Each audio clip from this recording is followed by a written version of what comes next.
Hai, hampa kat mana tu? Semoga hampa semuanya sihat berjaya walaupun di mana hampa berada.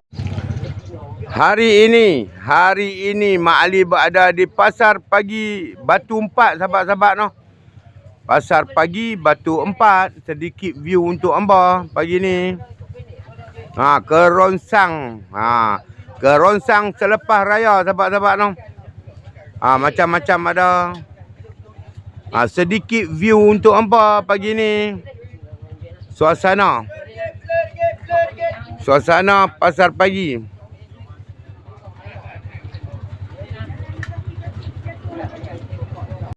Minyak Raja Kayu, sahabat-sahabat. Siapa-siapa yang bermasalah dengan urat boleh dapatkan minyak Raja Kayu kat Bayur Mak Ali.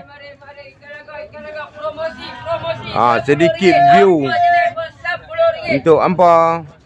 Apa jenis pun RM10 dah.